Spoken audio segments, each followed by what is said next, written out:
Good morning, everybody. So today what I would like to do is talk about hammertoe reconstruction. Hammertoe reconstruction is most definitely a very, very common procedure, and there's quite a few misunderstandings about the procedure. And so the purpose for these videos is really to explain some of those things so that you know exactly what you're getting into and you kind of know what to expect with regards to what I'm going to do in surgery if you chose to proceed with me for this procedure, and how recovery is going to look, and what am I to expect afterwards. So let's go ahead and start first with why we would even do hammertoe surgery. So hammertoe surgery is when we actually straighten out the toes that are really causing quite a bit of discomfort. The one thing that I really try to avoid is doing hammertoe surgery to get your toes to look better, okay? And the reason that we don't necessarily want to proceed in that direction for those particular cases is just because, as my program director always said, a surgeon always knows how to make a painless toe painful. And so what we want to do is just make sure that you're going to get a better result, have less pain, and have better function.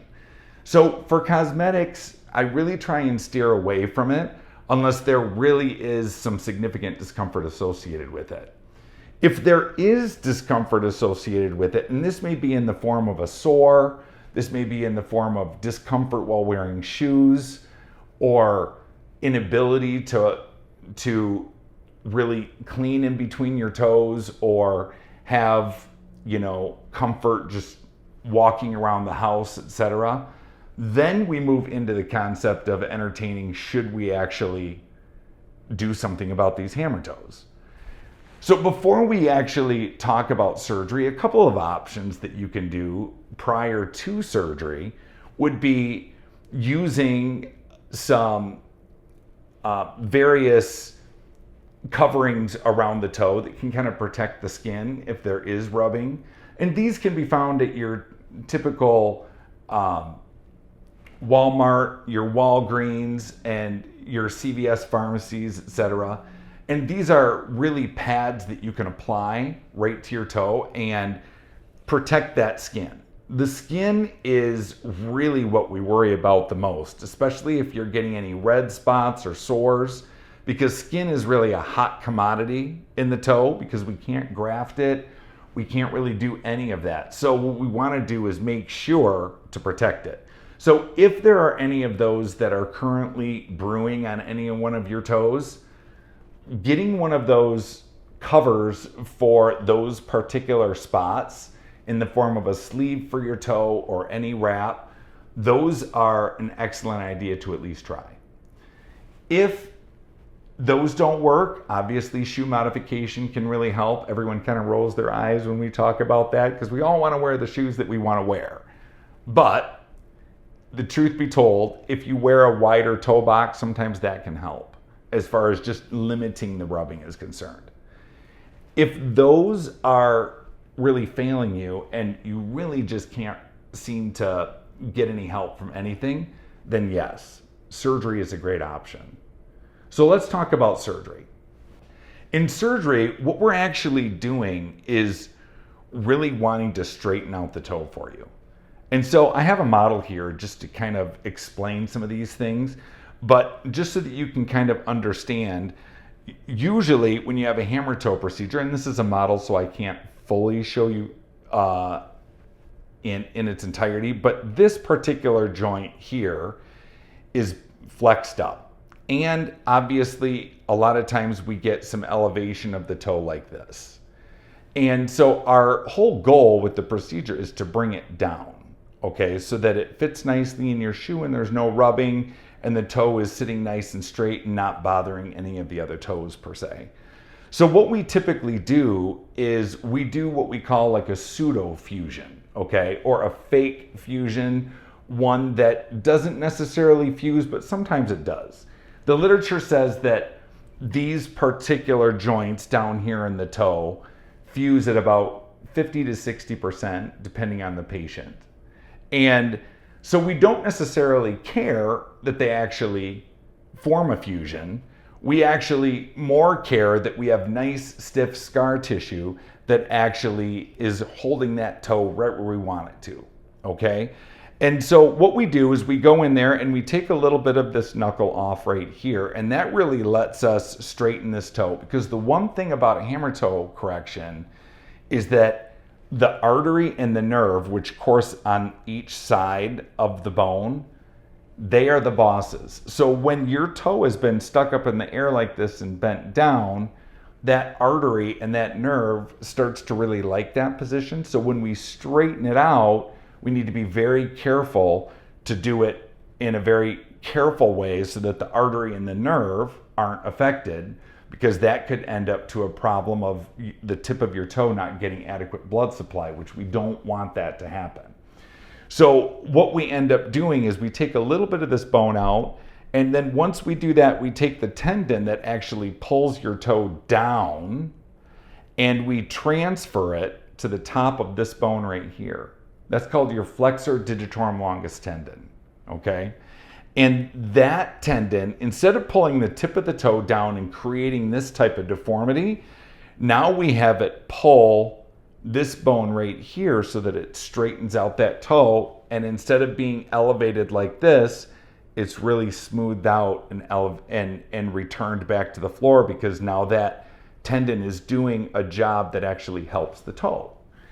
So to keep it there and to allow that tendon to actually heal, then we put a pin down this toe into this bone right here.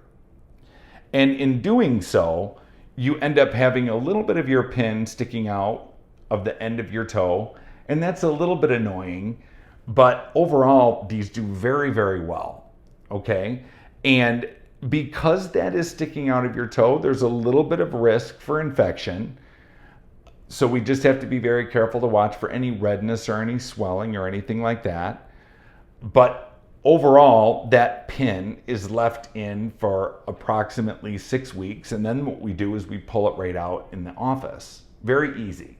If I can do it on a 3-year-old, I can do it on anybody.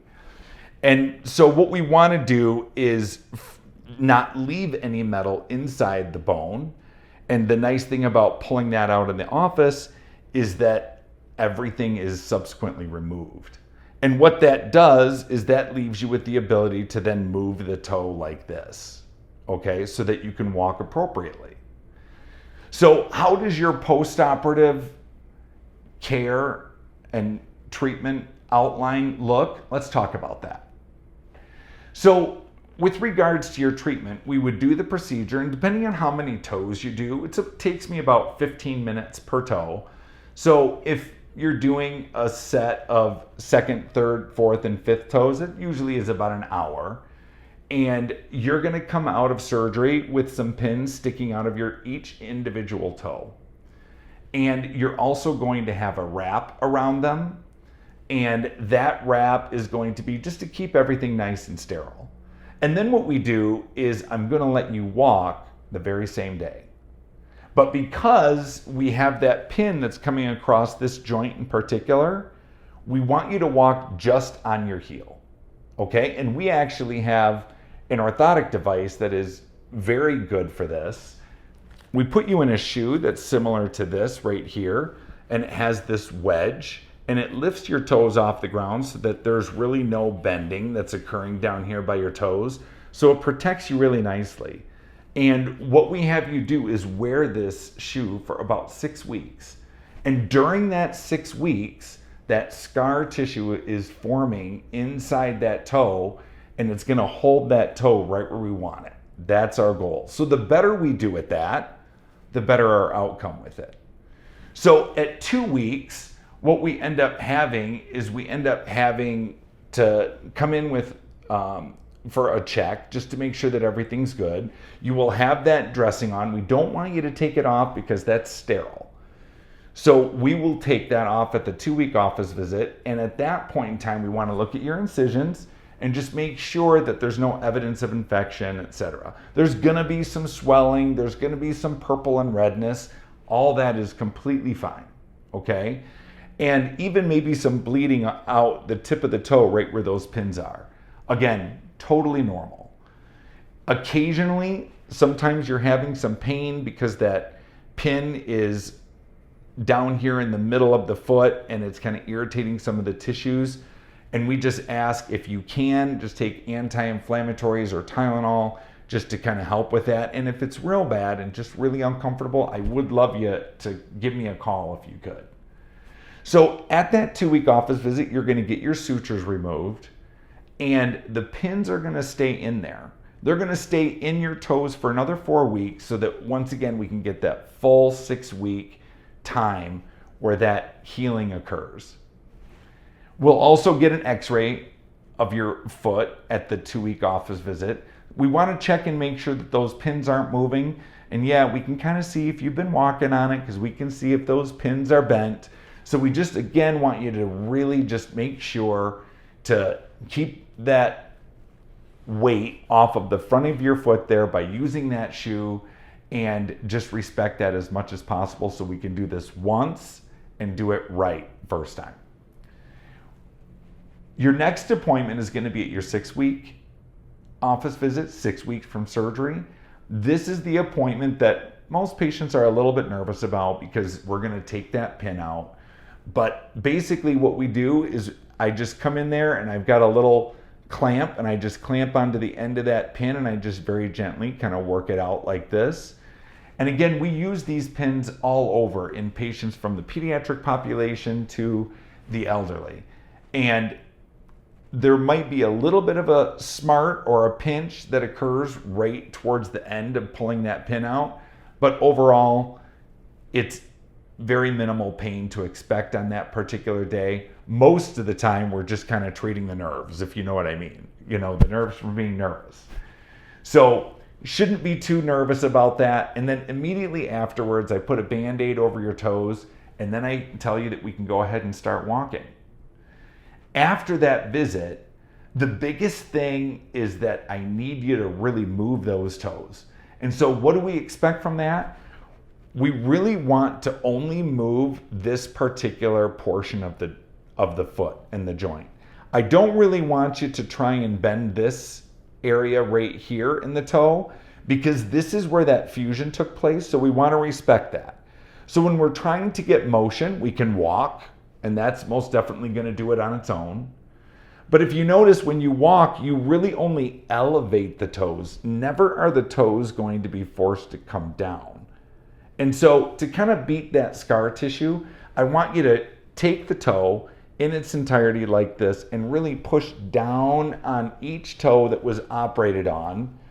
And again, you are protecting this fusion site, but you're pushing down and you're doing this a couple times a day to each toe, and you're going until it kind of hurts and aches, and then you're going to let go.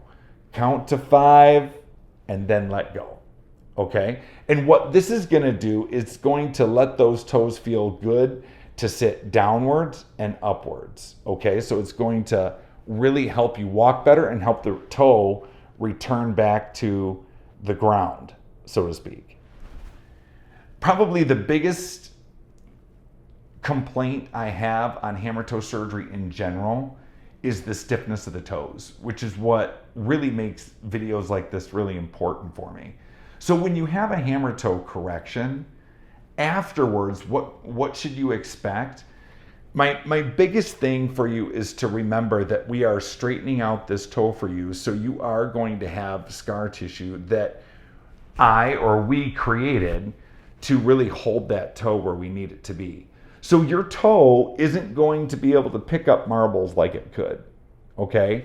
But the toe is rather going to bend at this joint because we need it to bend there to walk, but it's not going to be functional to grab everything. And that can be jolting to patients on occasion because it's a form of function that they've felt like they've lost that they were expecting to have. So it's something I really try and emphasize to patients, that our goal is to keep that toe straight, but expect some stiffness as it comes to how that toe functions afterwards. So again, it's going to move great at this joint, but these joints aren't going to be as mobile. And I need you to understand that that is the purpose of this actual procedure, so that we don't have toes that are like this that are rubbing in the top of your shoe.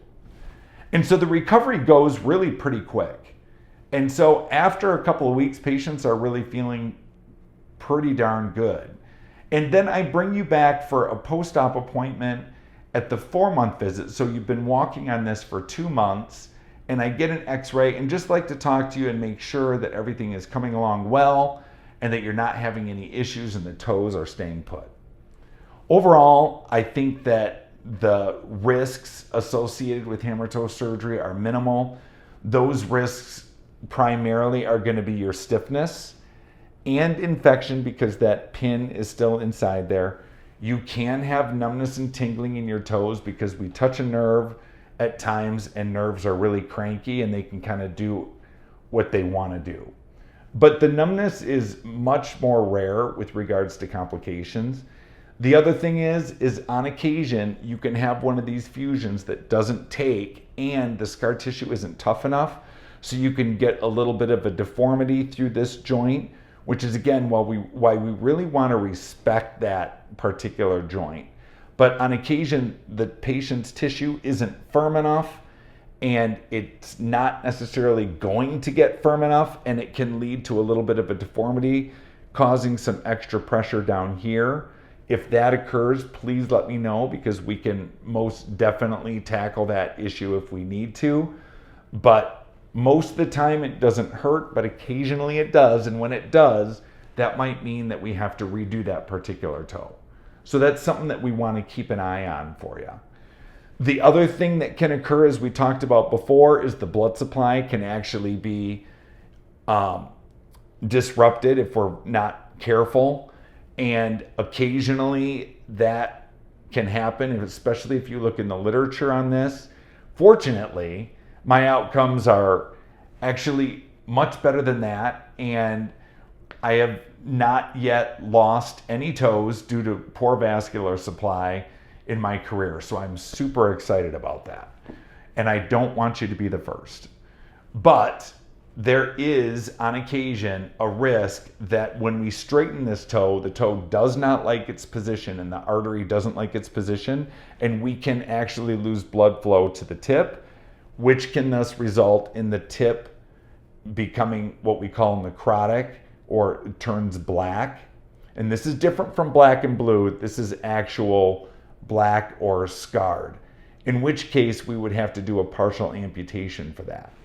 Again, I've done thousands of toes, and that is a very rare complication, but it's something that we need to talk about if your toes are very complicated, which we can discuss in the office if we needed to, or if that concern were to come up.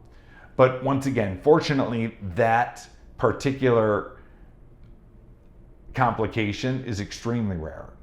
And to date, I've not lost any toes, and we want to keep it that way.